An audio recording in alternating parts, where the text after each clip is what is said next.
vou apresentar o Pedrão aqui.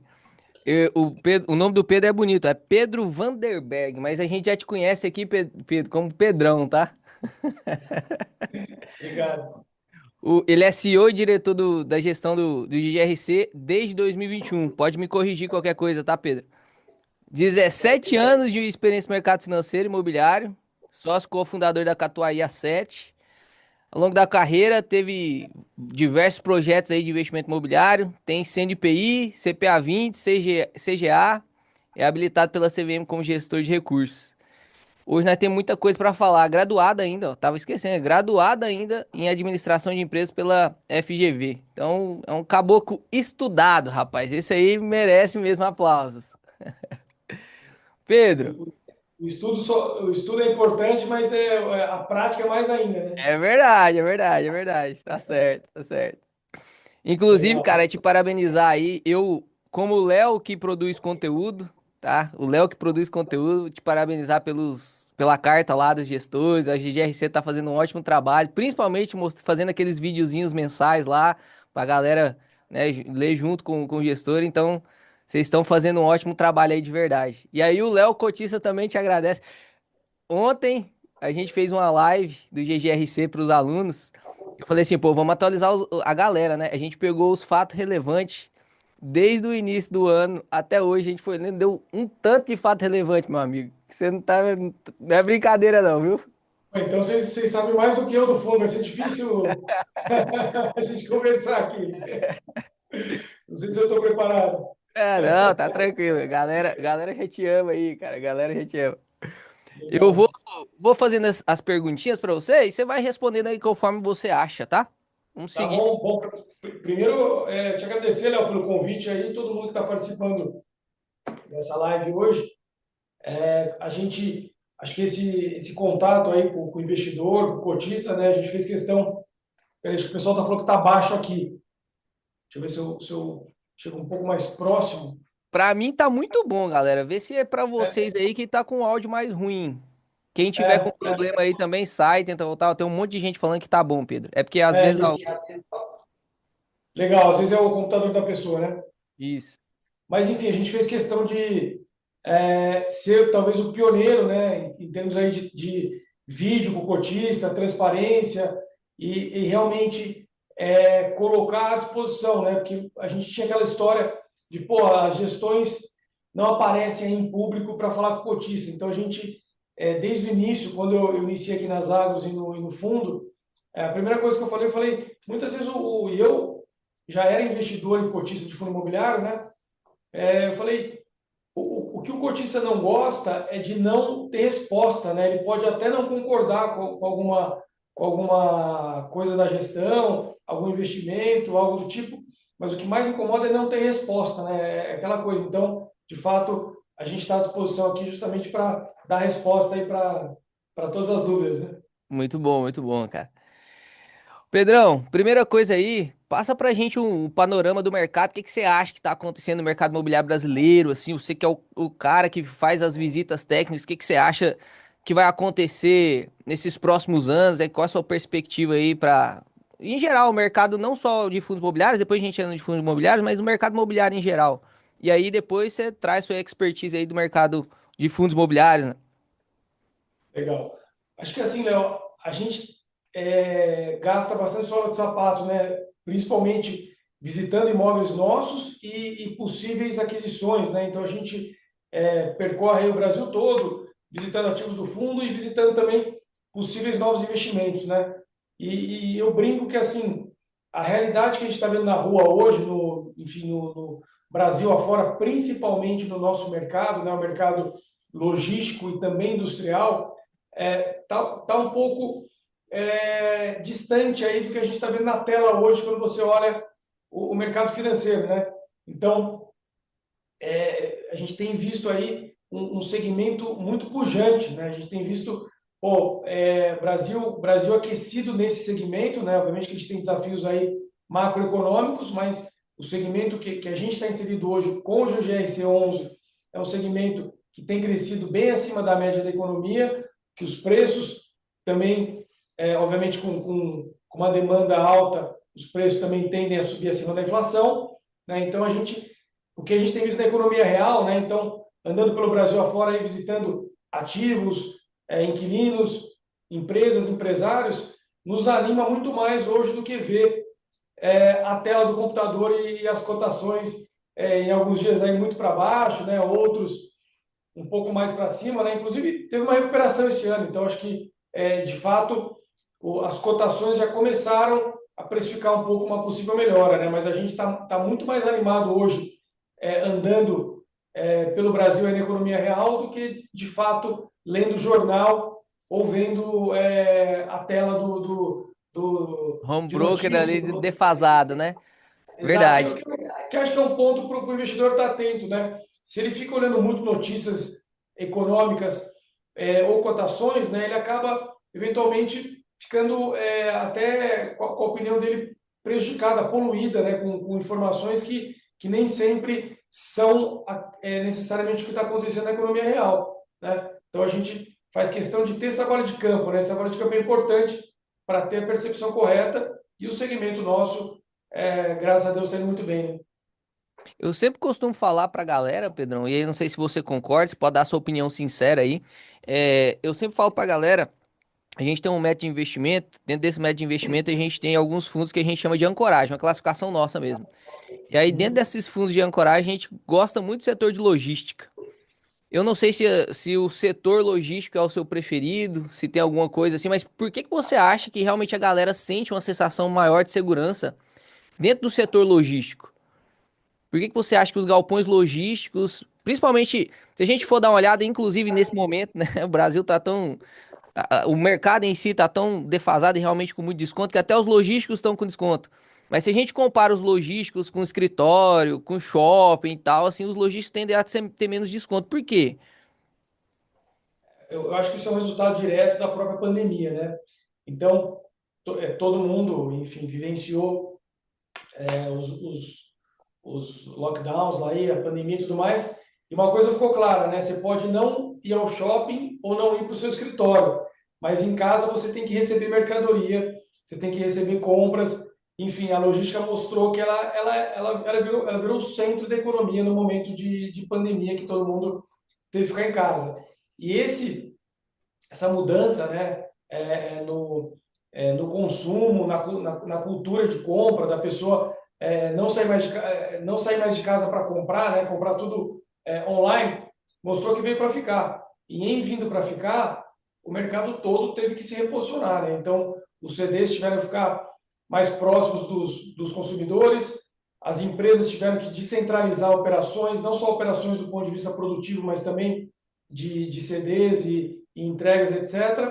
Então acabou sendo um setor assim que a pandemia colocou ele em outro patamar, né? Ele mostrou que não só ele sobreviveu, mas ele passou a ser essencial para a vida de todo mundo e ninguém mais hoje vive sem fazer compra e sem querer receber o seu produto, a sua mercadoria, seja necessidades básicas de itens de consumo de supermercado, ou seja, itens aí de eletrodomésticos, enfim, qualquer coisa, né? O pessoal hoje está muito habituado, eu mesmo sou um fã hoje de fazer compra no celular e receber no dia seguinte, né? Então, acho que isso mudou o jeito que as pessoas passaram a consumir e tornou a logística essencial, né? Ela virou o centro aí das operações, né? Concordo plenamente. Eu acho que todo tipo de ativo, independente se é da classe de fundo imobiliário ou não, mas todo tipo de ativo e setor, ele é testado no estresse.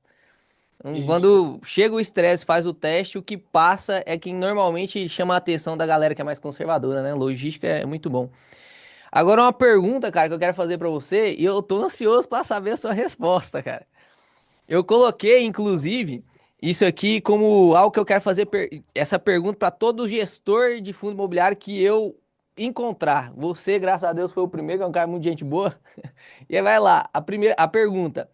Para quem tem menos de 30 anos, isso é polêmico, inclusive, hein, Pedrão? Para quem tem menos de 30 anos, faz sentido ou não faz sentido investir em fundos imobiliários? Se você acha, pode dar sua opinião sincera. E inclusive eu adiciono, você já respondeu isso, né? Mas enfim, adiciono. Se você tem fundos imobiliários na sua carteira, o que que você acha desse tipo de ativo, essa estrutura? Acho que, primeiro assim, Léo, vou respeitar aí as práticas nossas aí de compliance, né? O compliance é o que mais me chama atenção. Ó, cuidado com o que você fala, hein?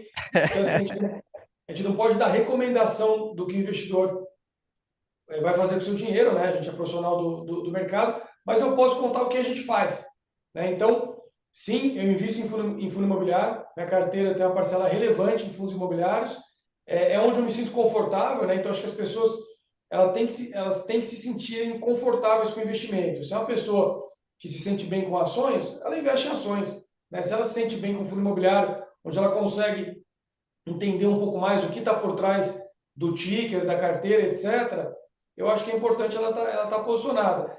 Hoje, o mercado de fundos imobiliários ele criou um leque tão amplo, né, e tão diversificado de produtos, que eu acho que faz sentido você ter no teu portfólio, independente da tua idade, tá? É claro que quanto mais jovem, né? Eu tenho 3 filhos, eu não tenho mais 30 anos, eu tenho 40. Eu tenho 3 filhos já, eu tenho um de 10, uma de 8 e uma de 2 anos. Os três, eu já monto carteira para eles, desde pequenininho, né? Então a gente vai depositando aí pouco a pouco, que os três possuem fundos imobiliários. Então, assim, eu aplico também para os meus filhos que são ainda pequenos, né? Então, acho que faz sentido desde o início, né? Desde que nasce já ter fundos imobiliários. E eu acho que ao longo da vida, né? Claro que a tua relação com o risco, né? Conforme você vai ficando mais velho, você tende a não tomar tanto risco. Então, obviamente, depende da pessoa. Então, a parcela de fundos imobiliários tende a ir crescendo junto com renda fixa, né? Eu, por exemplo, eu invisto hoje preponderantemente em renda fixa e fundos imobiliários, porque é onde eu me sinto confortável, mas tem pessoas da minha idade que investem quase 100% em ações. Então, não tem tanta regra, mas eu acho sim que faz sentido, desde que nasce, você já ter um portfólio diversificado, né? Com ações, renda fixa, eventualmente fundo multimercados, enfim, as várias classes aí de ativos, e dentro disso, conforme o teu risco e idade, você vai aumentando ou diminuindo a alocação, né? Boa, eu também sou um defensor da classe de fundos imobiliários, na verdade do real estate, né, dos imóveis em geral. E aí os fundos imobiliários é o melhor veículo, na minha opinião. E eu sou um defensor, inclusive pego muito, muita gente pega o meu pé e eu pego no pé de muita gente. E eu acredito que um portfólio diversificado, principalmente se ele tiver bem alocado com correlação negativa, os fundos imobiliários eles nos permitem fazer isso dentro do próprio fundo imobiliário, classes diferentes com correlação negativa, a gente consegue muita rentabilidade, né? E é muito menos volátil, né? Se compara a volatilidade do Ibov com o IFIX, é muito melhor você, olhando para quem teme risco, investir em fundos imobiliários mesmo. Tamo junto demais, muito obrigado por essa resposta. Essa resposta é a que eu queria daqui dessa live. Vamos E lá. é legal que assim, Léo, eu também comecei investindo mais em tijolo direto, né, em imóveis físicos, porque eu sempre fui apaixonado pelo setor imobiliário como um todo. Mas ao longo do tempo, você vai percebendo que, de fato, o investimento direto nos fundos, né, além aí das questões que a gente tem incentivos tributários, liquidez, etc., mas ele faz muito mais sentido do ponto de vista de diversificação, né? Porque um dinheiro que você tem, eventualmente, em um imóvel, quando você vende ele, você divide ele em vários tipos de classes de imóveis, né? Você pode ter um pouquinho de shopping, um pouquinho de logística. Então, isso me levou, com o tempo, ir saindo do imóvel físico e colocando mais também em fundo imobiliário, né? Mas aí, claro que você tem que ver em qual tipo de fundo você se sente confortável, né? Porque tem fundos também que a gente já viu que acabaram passando por problemas aí e não foram uma surpresa tão agradável aí para o investidor. Sim, fechou. Agora falando mais do GGRC mesmo especificamente, essa plaquinha bonita que tá aí atrás de você aí. Ah, Passa legal. pra gente um histórico, o crescimento aí do GGRC. A gente, inclusive, tava falando, e comparando com alguns pares, o quanto cresceu o GGRC, né? Realmente. E aí eu queria que você falasse sobre essas últimas emissões, a nona e a décima principalmente. O que que, assim, dá pra passar um panorama geral aí pra galera. Legal. Bom, o GGRC11 é um fundo que teve início lá em 2017, né? Então, ele já está aí há algum tempo no mercado. É, acho que, assim, um lado positivo dele, independente da gestão, né? Porque a gente brinca que, assim, quando um portfólio é bem feito, né, e tem bons ativos, eventualmente, até em algum momento que você não concorda muito com a gestão, os ativos se seguram, né? Então, acho que nesse período todo, se você olhar o gráfico de retorno do fundo em relação aos benchmarks, ao IFIX, ao CDI, ao IPCA, ele bate consistentemente os benchmarks, né? Mas falando da nossa gestão, então a gente assumiu o fundo aqui em final de 21, tá, para 22, né, a gestão do GGRC 11, e aí naquele momento, né, o fundo passava por desafios, né? Então foram herdados alguns desafios aí, que eu nunca gosto também de julgar o que foi feito antes, porque aquela história de engenheiro de obra pronta é fácil, né, Léo? Você chegar e apontar o Sim. dedo e falar, pô, fez isso e aquilo, é, não é o que eu gosto de fazer, eu gosto de falar do que a gente fez, né, dali para frente. Então, o que a gente acabou fazendo com o fundo foi basicamente de 2000 e final de 21 para 22 até 2023, a gente entrou numa fase de reestruturação, né, que eu falo, chamar assim, fase um do fundo aqui, gestão nossa, né? Então, a gente teve como desafio reequilibrar aí o portfólio do fundo, a estrutura de capital, né? O fundo tinha obrigações e não tinha caixa, tinha algumas aquisições aí que tinham problemas, né? Então, o inquilino, pós-pandemia, estava enfrentando problema, com até inadimplência, né? Recuperação judicial. Tivemos 2 episódios aí, o pessoal conhece bem o fundo, com o Covolan e Americanas. Então, alguns cabelos brancos aqui eu ganhei nesse processo de recuperação judicial, que a gente teve que, de fato, se envolver, né, com todo esse aspecto jurídico e reestruturação e ter conversas difíceis aí com os investidores, com o mercado e com os inquilinos, mas acho que fortaleceu a gente, né? Então, esse foi o primeiro período nosso, até meados de 23. E eu lembro até que, nesse momento, um cotista mandou uma mensagem para a gente e falou, pô, gostamos bastante do trabalho que vocês fizeram até agora, né? Mas foi um trabalho na retranca, na defesa para segurar o fundo e deixar ele redondo. Mas a gente queria ver vocês jogando no ataque, né? Como é que vocês vão se comportar para o fundo crescer, né? Então, acho que naquele momento, em meados de 23, a gente virou a chave entre tá só aqui arrumando a casa e jogando na retranca para depois voltar a crescer, né? Teve um episódio que marcou que a gente conseguiu a renovação antecipada de um inquilino que foi a Santa Cruz, lá em Anápolis, é um galpão importante para o fundo. A gente conseguiu a renovação antecipada do contrato atípico para mais 12 anos, né? Com 2 expansões, fase 1 e fase 2. A fase 1 já foi entregue, a fase 2 está a todo vapor em obras aí para ser entregue final desse ano, começo do próximo, né? E quando a gente iniciou esse movimento de expansão, aí foi aquela fase de, ó, então o fundo virou aquela página, né, de só estar aqui resolvendo o problema e vamos pensar no futuro. Tínhamos, né, uma questão importante que era diluir a concentração do portfólio, era algo que a gente tinha sofrido aí, porque passou aí por questões, como eu já disse, de inquilinos que tiveram recuperações judiciais, e etc. Então, a gente sofreu na pele o que é ter um fundo com concentração, né? Então, a gente passou daquele ponto a ter uma meta aqui que a gente deve, se tudo der certo, Léo, cumprir ainda esse ano, que é não ter 10% de concentração, mais do que 10% de concentração em ativos ou inquilinos, né? Porque muitas vezes até vi que Muito bom, muito bom. um investidor aqui falou de Ambev, né? Que é hoje a maior concentração do fundo, mas a Ambev tem 4 ativos. Então, a gente tem uma concentração relativamente alta no inquilino, mas é um inquilino com excelente qualidade aí de crédito e tudo mais, diversificado em 4 ativos, né? Então, a chance é muito menor. Você tem 4 plantas que são estratégicas para o inquilino, que muito dificilmente ele vai deixar as 4 plantas, né? Você pode ter alguma, né? Inclusive, eu acho que Ambev, nenhuma delas ele deve deixar num prazo tão curto, tá? Porque são as 4 plantas que a gente tem da Ambev, são super importantes. Temos Guarulhos, que é a maior planta dela, atualmente hoje no mercado. Temos Santa Luzia, em Belo Horizonte, né, nos arredores. Temos Pelotas, que foi renovado esse ano, a gente renovou o contrato. E temos Itajaí, que atende toda aquela região lá. Eu até brinco e falo, pô, essa de Itajaí é mais fácil de explicar, ela atende todo o Balneário Camboriú, né? Então, como o consumo é alto lá, tá sempre cheio o CD, né? Então, eu acho que essa divisão em quatro excelentes ativos torna a concentração em Ambev muito tranquila, tá, Léo? Não é algo que preocupa a gente. A segunda concentração hoje, até também, quando eu consigo Tá aqui, de olho no chat aí, né? estou de olho no chat aqui, Não estou com o olho no atrapalha aí peixe, o Pedro aí, ó. tô com o olho no peixe e outro no gato aqui. Então, eu vi que o cotista aqui, o investidor, falou de Americanas. Americanas é a segunda concentração nossa, né? Só que quem olha hoje e fala, pô, tá 13%, 13 alguma coisa, talvez não lembre que já chegou a 23, né?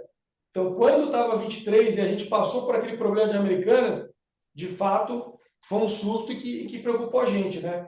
Então, hoje, é uma situação muito melhor, não só porque a gente reduziu a concentração de Americanas, mas como também Americanas se recuperou, assim, não pode dizer que a empresa está totalmente recuperada, mas dado a situação lá em 2023 até hoje, né, a empresa cumpriu passos importantes aí, aprovou o plano, teve aquela injeção de capital de 24 bi, né, sendo que 12 bi foi em dinheiro dos acionistas lá do 3G, 12 bi foi convertida a dívida em equity, e desde então a empresa vem passando aí por melhorias, e diga-se de passagem, nunca atrasou um dia de aluguel, tá, Léo? Acho que é importante colocar que a gente nunca teve problema com a empresa, tá? O aluguel pago pontualmente em dia, e o que eu costumo brincar não, né? Porque quando o assunto é investimento é brincadeira, né? Mas como eu costumo falar, a preocupação nossa não era no ativo, porque é um CD logístico de extrema qualidade, né? Com 90 mil metros de ABL quase.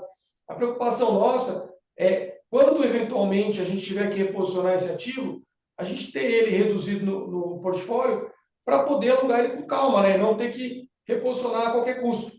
Acho que esse é o grande lance, né? Porque assim, se a concentração é de 23% e o inquilino sai, seja Americanas ou seja qualquer outro, você tem que correr para alugar. E aí você pode ter que aceitar propostas, como a gente fala aí no jargão popular, da canela, né? Não é o caso aqui. Então, como a gente está reduzindo a concentração e a gente tem um imóvel, um ativo ali com qualidades importante, etc., quando for o momento de reduzir, que não está nem próximo disso, né? 2027 para 28, e a empresa, inclusive, tornou esse CD bem estratégico para ela, né? Porque ela devolveu muitos outros CDs e concentrou nos poucos que sobraram, né? Então, acho que eu expliquei aí a Ambev e Americanas, que são duas grandes questionamentos aí que a gente tem, né? Se tiver mais algum aí também, Perfeito. fico à Eu disposição. vou. Eu acho que, assim, a galera do chat tá bolhando aí, né, de perguntas. Eu vou fazer algumas perguntas, assim, mais estruturais, e aí depois você prende mais atenção aí no chat. A galera é doida, se você for dar atenção pro chat, você vai ficar aí até meia-noite. Eu tô ficando maluco, eu tô vendo várias coisas aqui. Essa pergunta é muito importante. Qual a sua opinião sobre emissão nos fundos imobiliários? A galera criou, na verdade, um mito, né? Não é nem um boato, é um mito dentro do mercado por conta de algumas emissões que outros fundos imobiliários, em geral, né, fizeram. E aí realmente diluiu o cotista sem entregar rendimento. Mas qual que é a sua opinião sobre emissão e por que que a diluição do acionista, do cotista, não teoricamente é ruim? Como assim, como que você explicaria para uma pessoa que tem medo das emissões de cotas que ela não precisa sentir medo na emissão? A gente gosta bastante, né, de fazer um quadrinho resumo, e a gente deve divulgar em breve no relatório, que é aquele antes e depois da emissão, né? Então, antes da emissão a gente mostra qual que era o PL do fundo, qual era o rendimento recorrente, qual era o nível de alavancagem, a maior concentração dos inquilinos, o ABL. Enfim, esse quadrinho, Léo, acho que é super claro e importante para mostrar o que a emissão fez com o fundo, né? Sim. E eu tenho dois pontos importantes que a gente olha, obviamente, a gente acaba olhando vários critérios, mas principalmente, né, você tem que ver o lado qualitativo e quantitativo, né? O quantitativo, para mim, é você nunca piorar o rendimento do cotista. Então, essa premissa para nós é regra. Isso aí vamos falar assim, está escrito a pedra aqui, não podemos mexer nisso. E a gente tem sido, acho que o pessoal tem percebido, né? A gente é bem duro em negociações, tá? Independente, o pessoal às vezes fala, pô, mas está pagando em cota, como é que é esse negócio de pagar em cota? Você é mais flexível em preço? De forma alguma, tá? A gente é bem duro em negociações, né? Como tem que ser. Eu brinco que assim, a gente tem que ser sério, ser ético, ter compromisso, manter o combinado, mas assim, quando você está negociando, é uma briga que você tem que puxar sempre pro teu fundo, né? Pro teu lado. E a gente briga mesmo pelo resultado, porque é o único momento, Léo, que você pode ganhar ali você ganha na compra, né? Então aquela história de, pô, claro, a venda é importante, mas a margem toda está na compra. Então a gente busca realmente, quando faz aquisições, independente se é em cota ou se é em dinheiro, trazer elas num patamar importante aqui de entrada, né? Quer dizer, você pagar um preço correto aí por metro quadrado, você ter um bom aluguel, que vai te gerar um bom cap rate, que vai na média do fundo, deixar o yield do fundo equilibrado para cima. Então, o resultado final disso tem que ser que pós-aquisições, né, o número de cotas que você emitiu, a receita que ela vai te gerar, ela mais do que compensa a diluição. Esse é o ponto importante para o investidor entender. Então, assim, não Exatamente. importa se ele diminuiu a participação dele, desde que a receita que você gerou a mais profundo compense essa diluição, o rendimento por cota vai ser maior. Né? Esse é o resultado claro da emissão. E para mim, assim, se ela foi neutra ou gerou pouco valor ali para o cotista em termos de rendimento, ela tem que ser positiva do ponto de vista qualitativo. O que é isso? É o que eu venho comentando aqui. Se ela melhorou a diversificação, trouxe ativos melhores aí na média para o portfólio, quer dizer, ativos mais novos, mais bem localizados, mais modernos, com bons inquilinos. Se ela diminuiu a alavancagem do fundo, né? Porque você faz uma emissão que você aumenta ativos e eventualmente não traz passivo. Então você já diminuiu a alavancagem também, né? Se você trouxe aí uma composição aí de risco e retorno mais interessante. Então, tudo isso junto deixa o fundo do ponto de vista qualitativo melhor. Agora, claro que o quantitativo é a regra número um, né? A gente nunca pode abaixar ele, pode subir. Mas se você faz uma emissão e mantém ele no mínimo estável ou acima, né? E agregou no qualitativo, aí eu acho que é uma emissão campeã, vamos falar assim. Perfeito. Você Porque a tem galera que, você fica, a galera você fica tem que muito ligada ao ganhar negócio da emissão, né? E aí, às vezes, elas esquecem o motivo do fundo imobiliário existir, às vezes. Eu sempre uso o exemplo das canetinhas pra galera. É melhor você ter duas canetinhas, ter uma posição acionária lá, cotiza 50% do fundo e recebe R$ 2. Diminuir para 30% e receber 5, eu prefiro ter 30% e receber 5, né? Então, mesmo que mantenha o mesmo rendimento, aumentando a diversificação do portfólio e qualidade, como você bem falou, né, faz sentido. Então, a galera não precisa ter medo de subscrição, né? A subscrição, inclusive, ela é necessária, a emissão ela é necessária para que os fundos cresçam e melhorem, né? É isso. Você estava falando ali do meu currículo no começo, né? Quando eu me graduei, o meu trabalho de conclusão, né, de curso, o famoso TCC, foi em cima, na época, isso era 2006, era 2006, a gente vivia um boom de IPOs no Brasil, não sei quem está lembrado dessa época, mas foi um momento ali da economia que tinha muito IPO, né? Quer dizer, abertura de capital das empresas. E o meu trabalho de conclusão do curso foi em cima dos critérios que faziam com que uma empresa tivesse uma abertura de capital vencedora, né? E acho que, trazendo aqui para a realidade dos FIIs, a gente faz uma seleção ali de quais são os critérios para que uma emissão seja vencedora, né? Você não pode fazer uma emissão à torta e à direita sem respeitar critérios ali que vão levar o teu fundo para um patamar aí melhor aí do que ele estava antes, né? Acho que no final é isso, você tem que ticar ali todos os critérios ali para atender uma missão de qualidade. Perfeito, perfeito.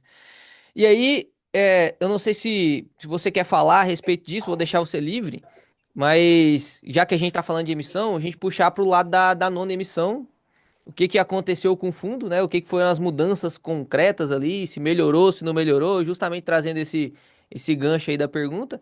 E aí depois a mesma coisa com a décima emissão agora, né? Que vocês nem descansaram, né? Não deu tempo nem de beber água. Não, estou bebendo água agora aqui. Então vamos lá, Léo. O pano de fundo da nona emissão foi a aquisição do portfólio do Helm 11, né, que era aquele fundo logístico da REC. Então, a emissão foi maior do que a aquisição do Helm, né? Tiveram outros ativos envolvidos, mas o pano de fundo, vamos assim, a gente iniciou ela para absorver esse portfólio. E, claro, a gente tem um pipeline. Hoje mesmo eu tive reunião de pipeline aqui. Então, assim, a gente tem um pipeline com uma série de ativos aí que vem em negociação durante todo o tempo, né? Então, quando você abre uma emissão, eventualmente você consegue acelerar alguma negociação e incluir nessa emissão. Mas a gente abriu a nona emissão principalmente para comprar o portfólio do Helm. Junto com ele, tiveram outros ativos que entraram, teve Martin Brown em Curitiba, teve aquele deal, se quiser, eu explico um pouquinho, que a gente fez com a Oaktree para aumentar a posição no futuro no AAA, que Uhum, agora soltamos também uma notícia que a gente está comprando a participação do BLMG, então a gente, de fato, vai estar consolidando ali a posição do GGRC como um grande cotista do AAA, que tem embaixo dele dois ativos de excelente qualidade, como o próprio nome diz. Mas voltando à tua pergunta, Léo, acho que a nona emissão, o resultado dela, como eu te falei do antes e depois, né, foi trazer um fundo ali que estava por volta de 1,3, 1,350 bi de patrimônio para próximo de 1,700, né? Ela foi importante para diminuir a alavancagem do fundo, porque entrou só ativos, não veio alavancagem nessa emissão. Então, a gente tinha uma relação de passivos ali sobre ativos que caiu por volta de 13%, se eu não me engano, e subiu um pouquinho agora, porque a gente fez uma alavancagem casada com essa operação do Oaktree, né, que a gente também explicou no último relatório. uhum, Ela trouxe, em termos de rendimentos, um incremento positivo, foi um pouco incremento, mas foi positivo. Então, aquela regra que eu falei para você tem que ser, no mínimo, estável ou para cima. Mas essa décima emissão agora é uma emissão que deve ser mais importante em termos de ganho por rendimento. Tá? Uma emissão que a gente está animado para apresentar um pós décima emissão que deve gerar um valor importante para o fundo. A gente saiu também de uma base ali de contratos predominantemente atípicos, só que já tinham um pedaço típico, né? E a nona emissão consolidou a aquisição de mais imóveis do ponto de vista de contratos típicos. Então a gente brinca que a gente está aumentando um pouquinho essa pimentinha do fundo, né? O fundo hoje tem 85% em atípicos e 15% em típicos. E se você olhar, tem um gráfico interessante no relatório nosso, que mostra a evolução do preço por metro quadrado do mercado e o do portfólio. A gente chegou a ter, isso há um ano e pouco atrás, uns 30% de desconto em relação ao mercado. Muito porque o portfólio do fundo era 100% de contratos atípicos, né? Quando a gente reformamos o regulamento, passamos a poder adquirir imóveis com contratos típicos e viemos aumentando esse percentual, e também teve renovação de contrato que passou de atípico para típico, né? Você vê claramente que essa diferença, esse gap diminuiu. Então, hoje, está por volta de 15%, 16% de desconto. Então, acho que a média nacional está em 29, 30 e o portfólio hoje está em 25, né? Então, você vê que a gente teve uma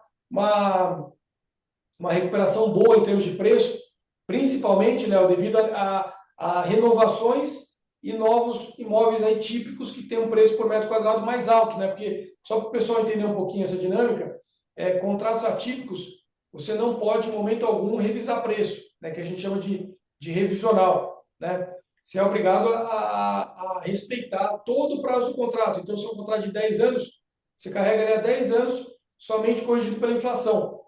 Quando é uhum. um contrato típico, que são geralmente condomínios e imóveis aí que são bem localizados do ponto de vista aí de geográfico, né? Porque tem que ser imóveis aí que você acaba usando para last mile ou para operações aí em grandes centros, você tende a ter uma recuperação de preço maior.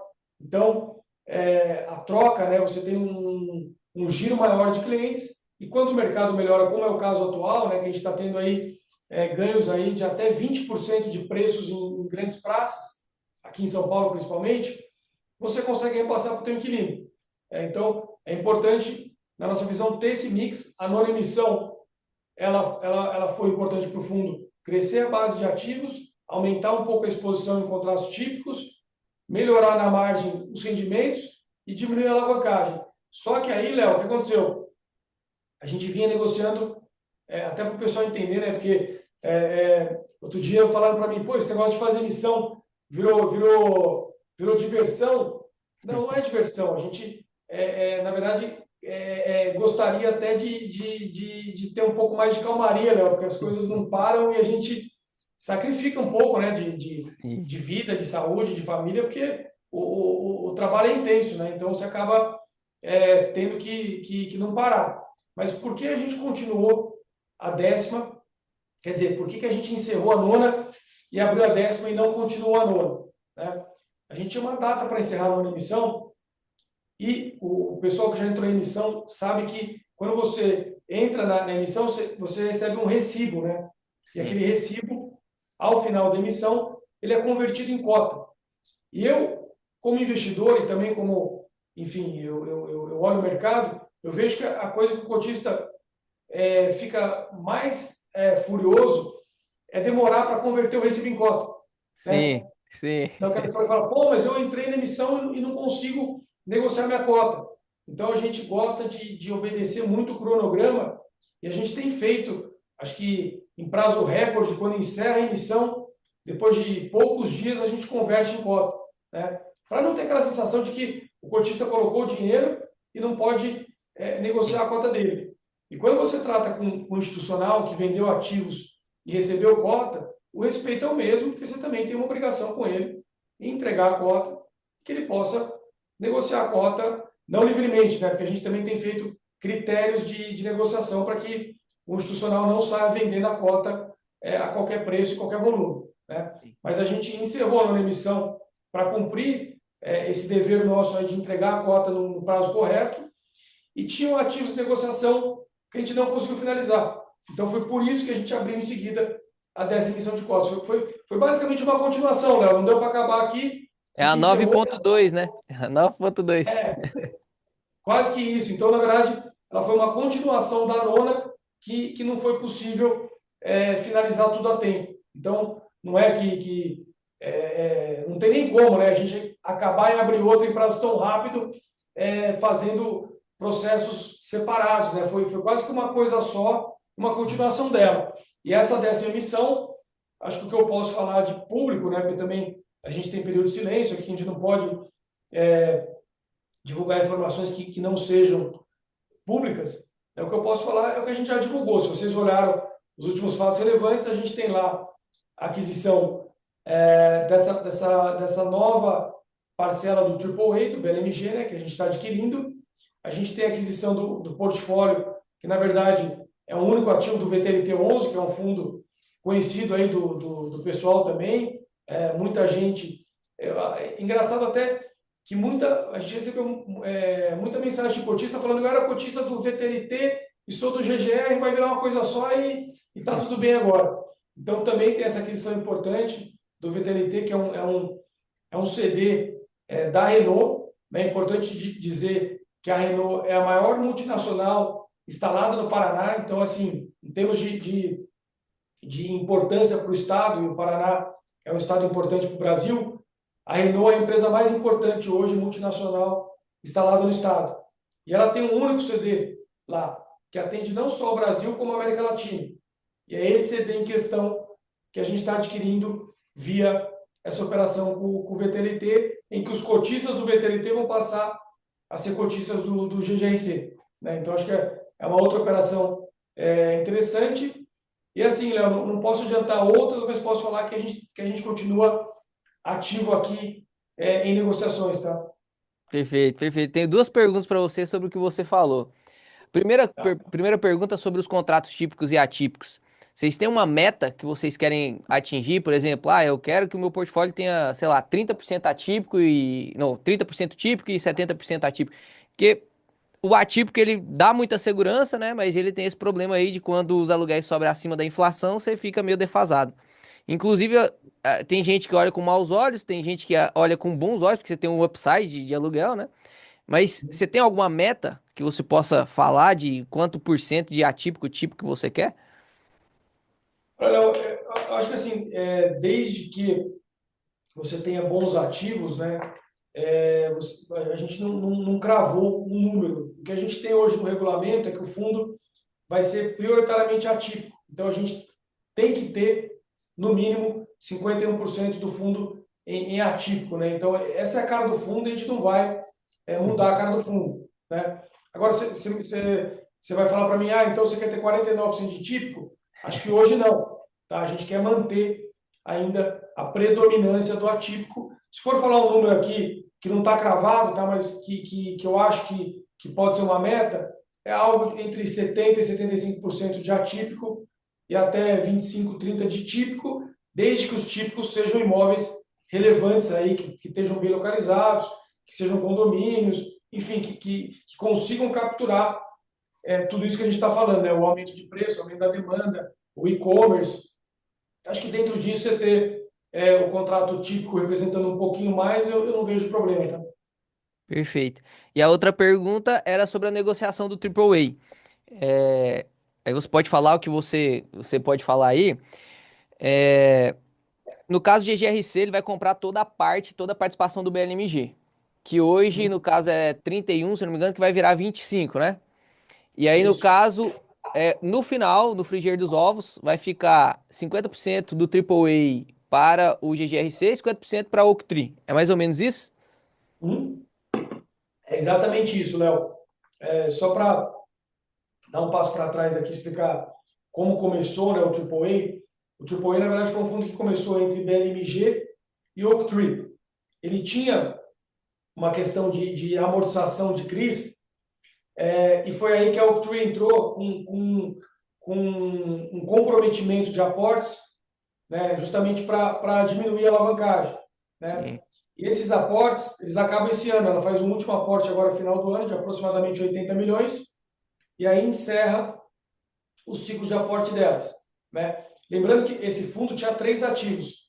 A gente vendeu um ativo dele, que era até um excelente ativo aqui em São Bernardo, que estava alugado para o Mercado Livre, né? Foi o maior preço por metro quadrado das transações do ano passado, né, de todo o mercado, para você ter ideia. Então foi uma grande venda, a gente vendeu por um excelente preço, né?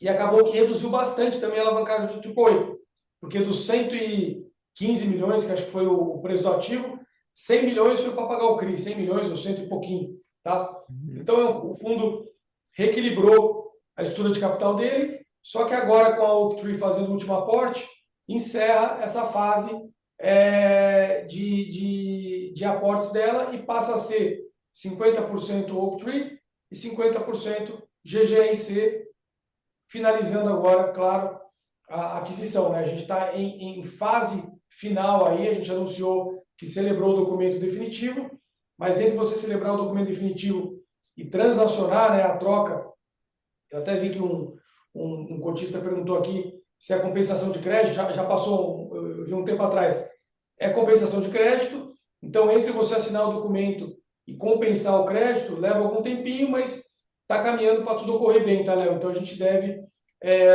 consolidar de fato esse 50% para o GGRC, os outros 50% para a Oaktree, só que a gente fez uma operação recente, né, que foi essa que eu falei para você, da nona emissão, que a gente tem uma espécie de CRI, não é um CRI, tá? Porque foi um investimento que a gente fez com a Oaktree, só que ele remunerado, a parte que foi feita em dinheiro, a IPCA mais 11, né? Então, um alto rendimento que esse fundo da Oaktree paga para a gente, tá? E daqui a 2 anos ela pode pagar o principal com cotas do AAA. Então, no final, o que a gente está mirando aqui? A gente está mirando ter um retorno mais alto durante um período aí que a gente entende que é um período ainda de adaptação aí do portfólio, de adaptação não, de consolidação do portfólio, e daqui a 2 anos a gente pode sair de 50% do fundo para 70%, 80%, depende aí das condições, tá? Então, no final, é isso que está ocorrendo com o Tipoio. Entendi, entendi. Perfeito. É, agora uma pergunta que, inclusive, é uma dúvida minha também. Essa foi eu que digitei aqui. Você tem alguma intenção? Qual que é a intenção da galera?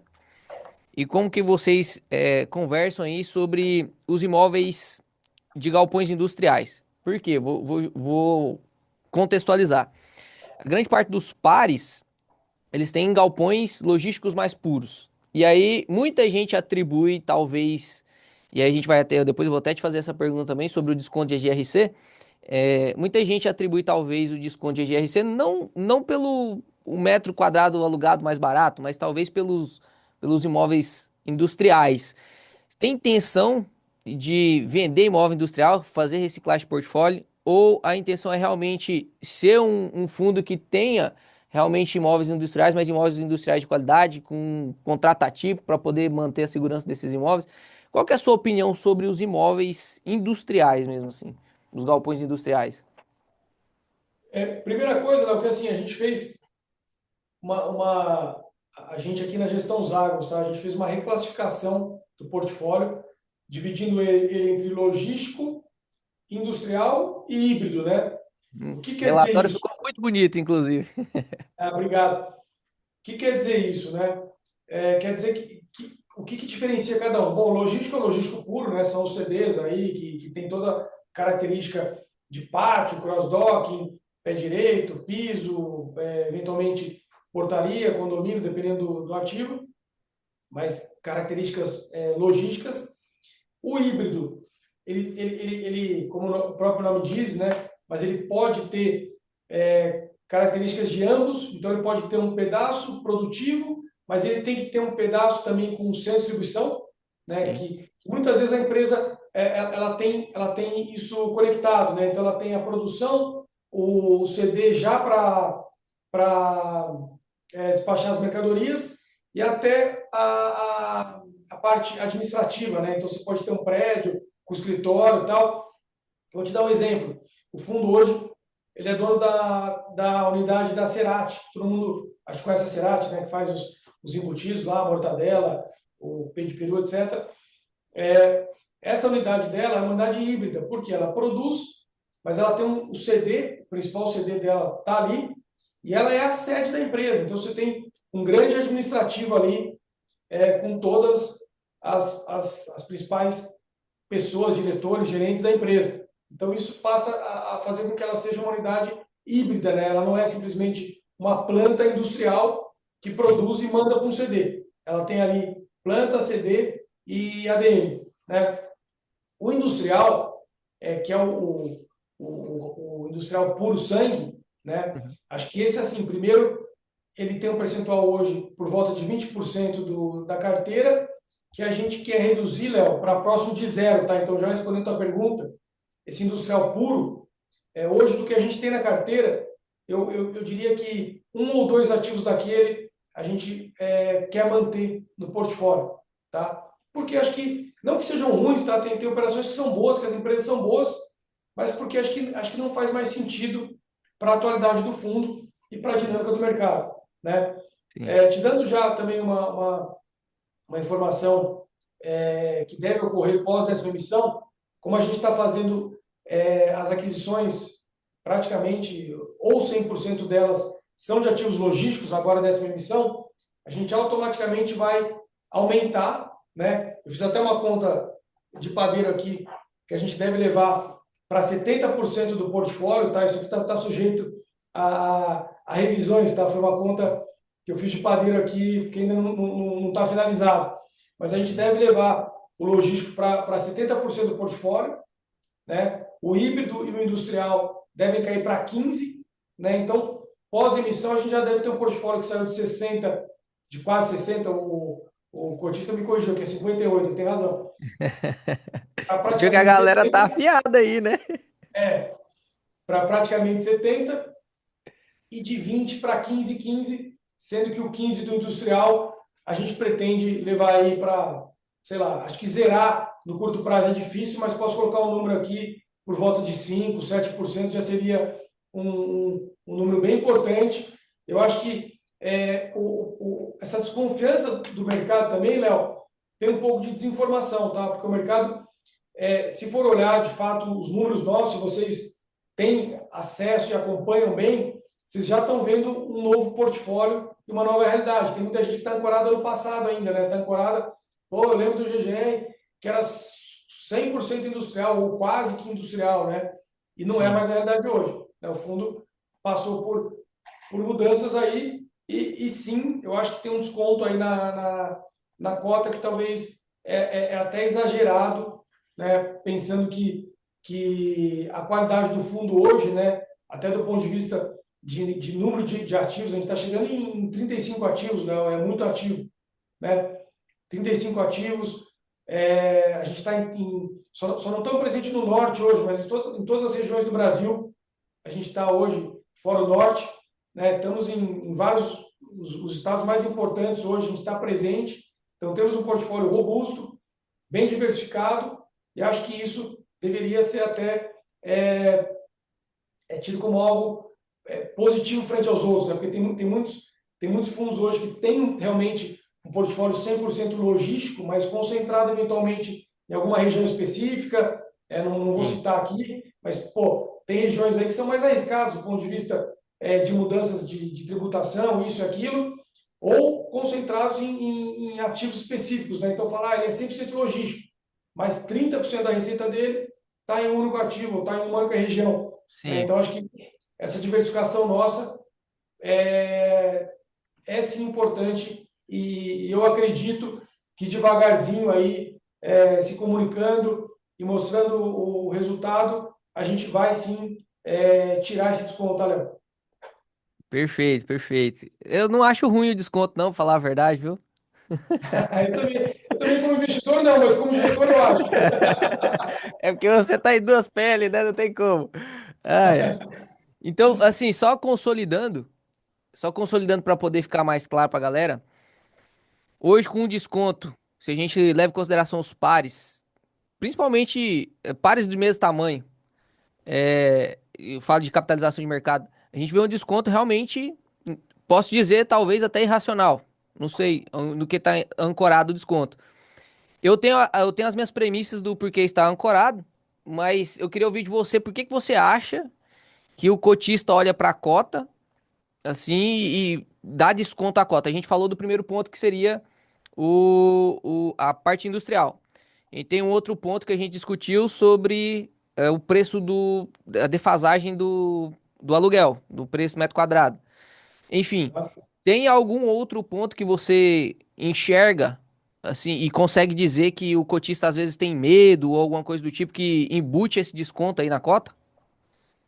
Não, é difícil falar, porque assim, eventualmente você tem até efeitos aí, né?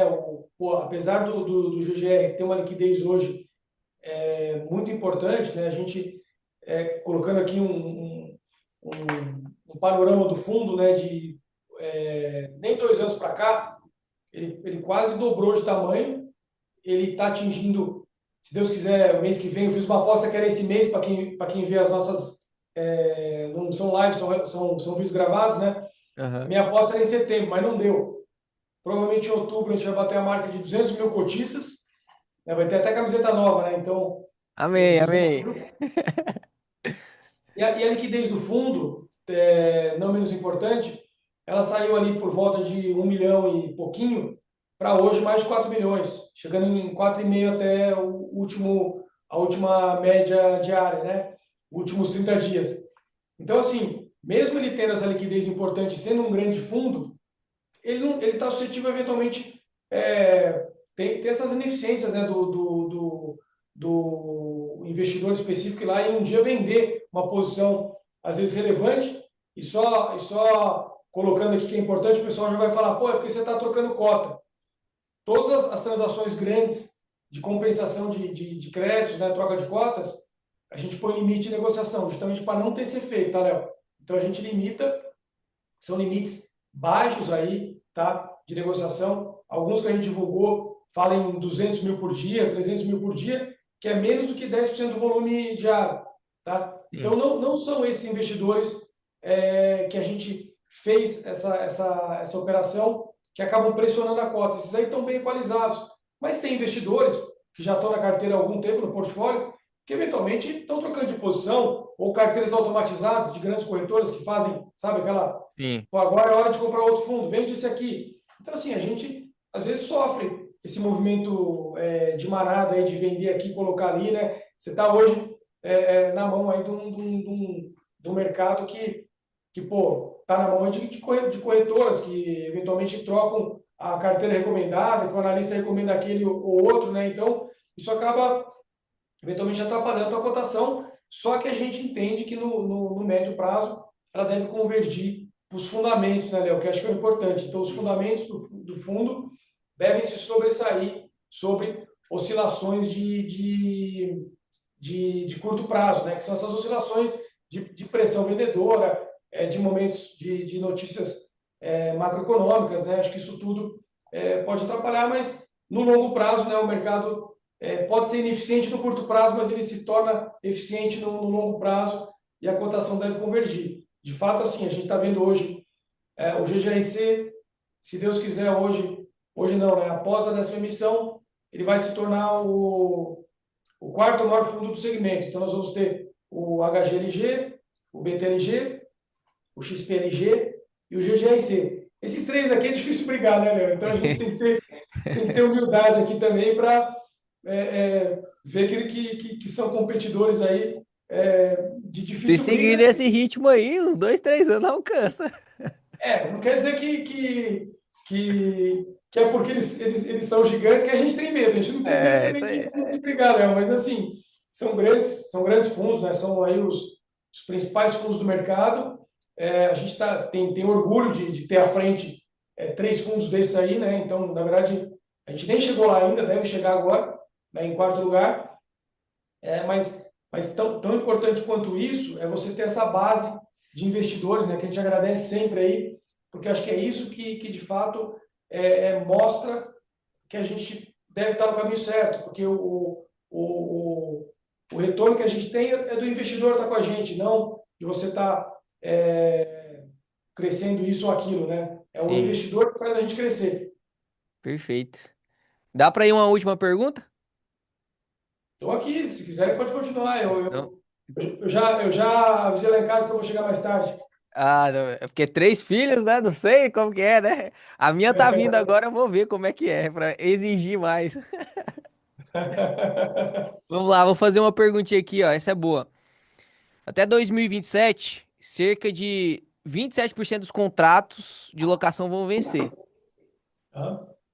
Qual que é a estratégia, assim, que você tá olhando para mitigar esse risco? Assim, a gente precisa ter medo desses vencimentos? Como que o gestor, e aí agora falando aqui uma pergunta para mais pessoas mais leigas, mas como que o gestor lida com isso? Ele fica de braço cruzado até vencer o contrato? Ele já vai tentando fazer negociação desses contratos, talvez para. Eu vi, inclusive, a gente leu durante os fatos relevantes que teve 2 aditamentos de contratos, alongando e tal. Como é que vocês fazem estratégia? Ou vocês querem trocar de atípico para típico, até para atender aquela estratégia que você falou? Enfim, qual que é a estratégia que você está pensando para esses 27% aí que vai vencer os contratos? Legal, Léo. Então, assim, só para dar uma informação aqui, vocês devem ter visto aí também nos fatos relevantes, né? Esse ano só a gente já renovou 3 contratos, né, Léo? Então, a gente renovou Magna, Ambev Pelotas e Volkswagen MAN, que tinha acabado de entrar no portfólio lá do SNLG do ano passado, quando a gente comprou o Uhum, portfólio deles.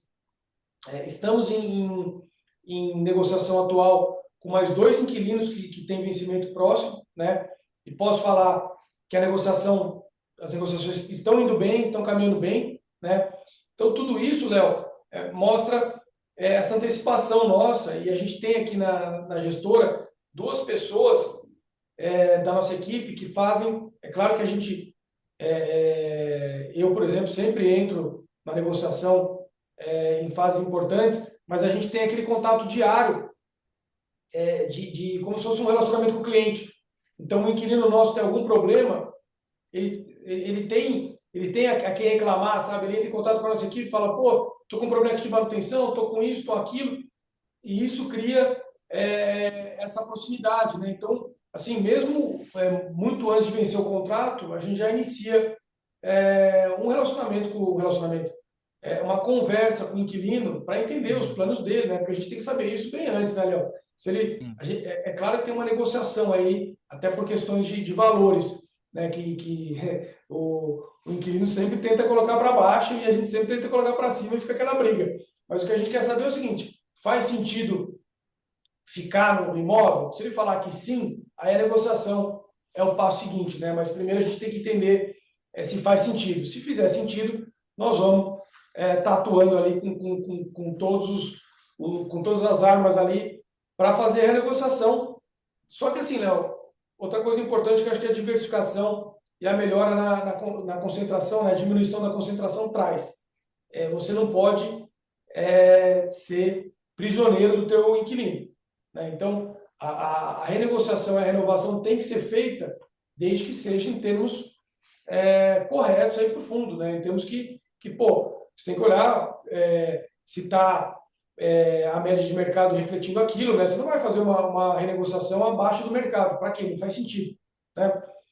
Você vai buscar acima, porque teu ativo pode ter alguma qualidade melhor ou não, né? Se você vê que ele tem uma qualidade inferior à média, você também pode aceitar um pouco abaixo, mas geralmente a gente não faz negociações abaixo da média, porque o portfólio do fundo também é um portfólio que tem as suas qualidades.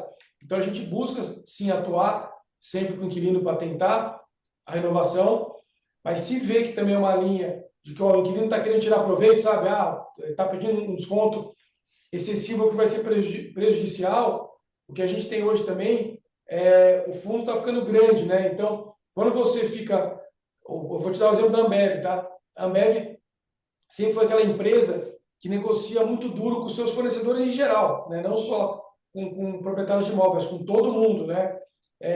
E quando a gente também vira um fundo relevante que acaba tendo também o poder de barganha, a gente também fica forte na mesa para falar, ó, a gente não vai aceitar redução no valor, porque isso, isso e isso. Então também, enfim, eventualmente você joga duro, né, Léo? Porque quando você está na mão do inquilino, se ele colocar um valor X, totalmente, imagine que fosse o único ativo ou o único inquilino do fundo. Você acaba Sim. ficando na mão do inquilino. Qual que é a tua margem de negociação, né? A gente até, o caso do VTLT é meio emblemático, né? Alguns cotistas que eram do VTLT ficaram falando, ah, não queria que o fundo acabasse, ah, isso e aquilo. Mas pensa que o contrato com a Renault precisa ser renovado e você só tem esse ativo. Como é que Sim. você negocia com a Renault? Quando você está num fundo maior e você tem mais poder de barganha, você tem como sentar e negociar, acho que bons termos, né? Você, claro, tem que fazer algo condizente também, não vai jogar um preço que não existe, mas Uhum. tem que ser feito de uma forma correta. Perfeito. Mais duas perguntas que a galera mandou aqui, ó, que eu acho interessante, você pode dar a sua visão, vou deixar mais livre. Qual que foi o Arthur que perguntou, qual que é a sua visão sobre a alavancagem do fundo? Qual que é o planejamento? Inclusive, gostei do quadrinho que vocês fizeram lá. Qual que é o planejamento? Vocês vão se alavancar mais por quê? Porque agora, esse momento, inclusive, vocês iniciaram uma tendência que foi comprar ativos através de cotas, né? Então, o imóvel vem limpo, fora de alavancagem, a não sei que esteja comprando portfólio com alavancagem, mas teoricamente esse imóvel vem limpo, e aí você vai reduzindo a alavancagem proporcionalmente, né? A alavancagem fica a mesma nominal falando, mas sobe o portfólio, a alavancagem diminui. Mas você tem a intenção, e aí eu vou deixar o Celi para você falar, o que que você pensa da alavancagem do fundo atual e quais são os planos para o futuro da alavancagem do fundo? Legal, Léo. Acho que o primeiro ponto é que, assim, de fato, com o crescimento agora que a gente está tendo no fundo, tanto com a nona quanto com a 10ª emissão, a alavancagem vai ser reduzida, né, percentualmente, porque a gente não está absorvendo nenhum ativo com alavancagem, Sim. né? Então você está aumentando a sua base de ativos e está mantendo o passivo estático, né? Então quando você refizer a conta da alavancagem, ela vai diminuir. Hoje, o que eu posso dizer, tanto do ponto de vista de alavancagem quanto de desinvestimentos, é que o GGR ele não é um fundo que é obrigado a ter alavancagem ou venda de ativos para manter o seu rendimento. É claro que hoje os 10 centavos, né, ele tem um componente de não recorrente, que inclusive a gente é muito questionado sobre isso, né? Qual o guidance do ano que vem? A gente não tem ainda o guidance, porque a gente está digerindo tudo que aconteceu agora no ano para fazer o próximo ano. Mas o que eu posso adiantar é que a gente está fazendo um grande esforço aqui para que o fundo continue num nível próximo aí de dividendo, né? Porque você tem não recorrente, mas você tem também o crescimento, as inflações corrigem os contratos, você tem ganhos aqui que estão eventualmente sendo gerados em aquisições, né? A gente está fazendo aquisições importantes agora que estão trazendo novas receitas, então tudo isso dentro do portfólio vai gerar um novo rendimento que a gente espera dar uma notícia boa para o cotista. Mas do ponto de vista de yield sobre o valor yield recorrente sobre o valor patrimonial, o GGRC tem hoje o maior do setor disparado entre os fundos relevantes, né? Quase 11%, né? Estamos em 10,5, acho, 10,60. Né? Quando você pega valor de mercado, próximo de 12, né? Hoje com 10 centavos está pagando 12. Né? Então, assim, a gente não depende nem de alavancagem, porque só para o pessoal entender, muitas vezes os fundos usam alavancagem ou usam desinvestimentos para gerar um nível de rendimento alto. Né? Por Uhum. que isso? Porque a alavancagem ela te engana, né? Ela te gera. Às vezes, as alavancagens são feitas com carência para pagamento, né? E você, momentaneamente, tem mais receita e menos despesa ali naquele momento para pagar. Né? Quer dizer, você consegue se alavancar, como o próprio nome diz, Dá né? uma inflada no Momentaneamente, dividendo, né? dá uma inflada no dividendo com a alavancagem, mas quando a conta chega, né, e a gente viu essa conta chegar para muitos fundos aí que quando tiveram aí esse momento aí que o mar baixou, né, aí de fato acabaram tendo problemas e também a gente não necessita de desinvestimentos para gerar esse dividendo interessante. O que não quer dizer, Léo, que a gente não vai usar os dois mecanismos de forma inteligente, que é o que eu acho que a gente está fazendo hoje.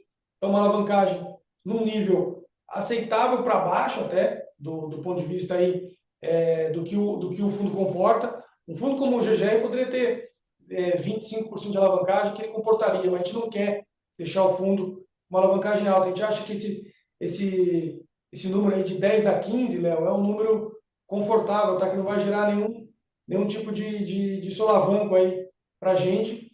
E lembrando que quando a gente faz a alavancagem estruturada pela gestora, ela é sempre amortizada linearmente, tá? A gente não gosta daquelas alavancagens que tem o famoso balão, né? Sim. A gente tem hoje, se você olhar o fluxo de amortização, alguns balões, mas porque a gente herdou a alavancagem dessas aquisições aí de comprar portfólio, né, e receber alavancagens que não foram feitas pela gente, mas a gente está, acho que bem equacionado para cumprir com todas as obrigações e também desinvestimentos.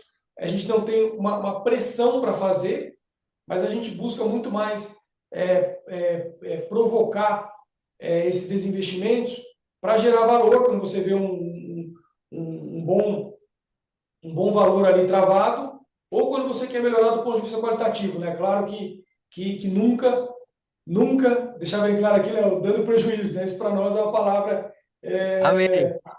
que não está no vocabulário. Né? Essa história de vamos vender um ativo com prejuízo, isso nunca. Eu prefiro ficar com imóvel industrial no portfólio do que, obviamente, realizar um prejuízo que você não precisa realizar. Você está hoje com as coisas equacionadas, a não ser que você precise, se é um fundo que está com problema, você tem que vender a qualquer preço ativo e realizar um prejuízo, né? Que acho que não é o caso. Sim, perfeito, perfeito. E sobre, eu não sei se isso atrapalha na sua parte de gestão mesmo, mas toda esse bafafá aí de imposto, não tem imposto, agora o fundo imobiliário vai ter o dividendo taxado, agora não vai ter. Agora saiu uma nova notícia que talvez os fundos imobiliários, os FIINFRAs e os FIAGROS não serão mais taxados, mas a LCI e a LCA vai ser taxada e tal. Você acha que, aí agora falando sobre o setor mesmo, fundo imobiliário em geral, né, GGRC e todo mundo, você acha que essa taxação dos 5%, caso passe, se passar, vai prejudicar demais a indústria de fundos imobiliários? Tem muita gente que, mas eu investi em fundos imobiliários porque o dividendo era isento. Agora vai taxar o dividendo, eu vou sair dos fundos imobiliários. O que que você acha e discorre um pouco sobre isso para ou tranquilizar ou realmente preocupar a galera?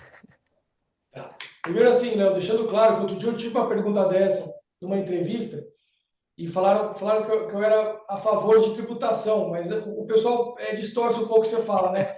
A gente é absolutamente contra qualquer tipo de taxação. A gente acha que, assim, uma palavra, vamos usar uma palavra correta aqui, é uma grande sacanagem, né? Você criar produtos aí que atraiam o investidor, depois você vai lá e muda a regra, né? A gente é Sim, absolutamente contra isso. É claro, você está dentro da indústria, você defende a tua indústria, mas mais do que isso, né? Você tem que defender sempre aquela questão de previsibilidade, né? Pô, se o cotista entrou, fez o aporte dele, o investimento dele, a poupança dele em algo que já estava sacramentado, que era daquele jeito, com base na lei que foi feita lá em 1900 e bolinha, pô, não é justo você vir agora e mudar, né? Então, assim, primeiro ponto deixando bem claro que a nossa opinião é totalmente contra qualquer taxação em qualquer sentido nos fundos imobiliários, tá?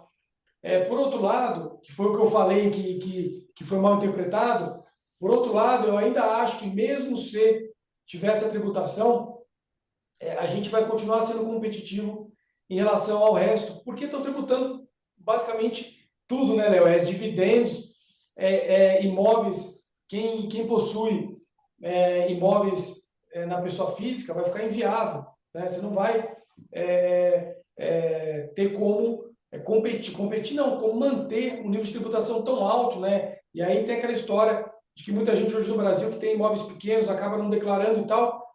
O pessoal também está fechando o cerco para não sim, ter mais nenhum tipo de sonegação, né? Então isso vai ser difícil também de acontecer mesmo para pequenos investidores. Então acho que assim, quando o investidor que investe em imóvel diretamente pela pessoa física ou pela holding dele, ou também tem a empresa dele que distribui dividendos, vai ver que assim a gente está cercado de impostos, né? Infelizmente, a gente está cercado de impostos e, na média, o fundo imobiliário vai continuar sendo ainda atrativo porque ele vai estar abaixo da média, né? sim. Então, acho que quando tudo sobe, né? Se fosse só fundos imobiliários, ó, nós vamos punir os fundos imobiliários. Aí, de fato, você está colocando a nossa indústria em xeque. Mas quando você está subindo tudo, então, assim, não faz muito sentido você sofrer mais porque todo mundo está sofrendo. Sim. Perfeito, perfeito. Pedrão, sendo bem sincero, por aqui eu acho que todas as dúvidas acabaram. Não sei se você quer falar mais alguma coisa. Não sei se você leu você tá mais esperto no chat do que eu aqui. Mas se você quiser falar mais alguma coisa ou quiser responder mais alguma coisa, deixar alguma coisa aí, pode ficar à vontade. Ah, legal. Eu vi uma pergunta aqui falando qual a chance do institucional despejar a cota no mercado. E acho que eu já expliquei, né, que na verdade as negociações que a gente faz com o institucional, esses que a gente está comprando imóvel, elas têm trava de negociação. Mas a gente não pode impedir algum institucional que já tem a posição antiga de vender a cota, né? Então, acho que isso é uma coisa importante de colocar. Eu também vi algumas perguntas aí falando até quando você fica na empresa, isso e aquilo. Apareceu de novo aqui. Eu tenho uma relação de longo prazo, né? Eu sou sócio da gestora também, né? Então, assim, o meu plano aqui é um plano de longo prazo, né? Não estou olhando para mais um ano, eu estou olhando para os próximos 10, 20 anos, né? Acho que é, as, as experiências que eu tive de trabalho na vida, né, sempre foram experiências de longo prazo, né? Então, quando você mexe com o mercado imobiliário, você tem que pensar que tudo tem que ser feito em longo prazo, né? É Sim, uma coisa legal também de colocar, acho que até como uma dica bacana aqui para os investidores, Léo, que assim, não pense em um ano, em 2 anos, a gente olha aqui, principalmente olhando o ciclo imobiliário, Léo, a gente olha 5 anos, 10 anos, 15 anos, 20 anos, né? Pode parecer muito, mas não é. Você vai ver que com o passar do tempo, né, você tem um ciclo de 5 anos aí entre você eventualmente sair do momento ruim e surfar um momento bom, é o que é. O mercado imobiliário ele é feito de ciclos, ele tem, de fato, essa questão de longo prazo, né? Tem que ser paciente, né, Léo? Então a sim, gente tem que estar bem posicionado em ativos, em inquilinos, em contratos, para poder segurar em momentos ruins. E quando o mercado volta, Léo, quem está bem posicionado, isso quem viveu alguns ciclos de mercado imobiliário, eu já estou, acho que, no meu quarto, quinto ciclo aqui, você vê que quando o mercado volta, né, quem está bem posicionado tem assim Hora, né? um potencial ganho muito importante, né? A gente viu isso na pandemia. Quem estava bem posicionado em imóveis, né? Eu lembro que naquele momento eu era sócio de outra gestora que estava bem posicionada, principalmente no segmento residencial. A gente surfou um crescimento muito grande do ponto de vista aí de preço, de ganho, etc e tal, porque são esses momentos, né? Você trabalha, pô, durante todo o ciclo, em momentos melhores, piores e tal, mas quando vem de fato aquela virada de chave, né? Então aquele turning point que o pessoal fala, você tende a ter um retorno muito grande aí quando você está bem posicionado, e é o que a gente está buscando aqui, né? A gente está buscando estar bem posicionado quando, a gente não sabe quando, né? Mas a gente sabe que vai ocorrer uma melhora no mercado em algum momento, a gente sim vai estar numa posição aí de surfar bons ganhos, Léo. Perfeito, perfeito. O pessoal gostou de você, viu, Pedrão? Você viu lá, né? Olha o chat aí. Legal, obrigado aí, pessoal, pela companhia aí, obrigado por ter acompanhado o trabalho. Me coloco novamente à disposição aqui, acho que, é, assim, nada mais é do que nossa obrigação, Léo, a gente trabalha para isso, é pago para isso pelo cotista, então, assim, estamos aqui, toda a equipe, né, a gente tem uma equipe na gestora aqui de mais de 20 pessoas hoje, né, trabalhando. O pessoal perguntou se tem mais algum produto, a gente tem um hedge fund aqui também, que ele ainda é o irmão mais jovem aí, que está buscando seu crescimento, mas é um fundo que a gente entende que também no futuro vai ser promissor, tá? Ele tem hoje 100 milhões de patrimônio por volta disso e tá aí evoluindo passo a passo, mas a gente tem hoje aqui uma equipe toda que trabalha aqui para o cotista e assim o nosso papel é de novo, está à disposição.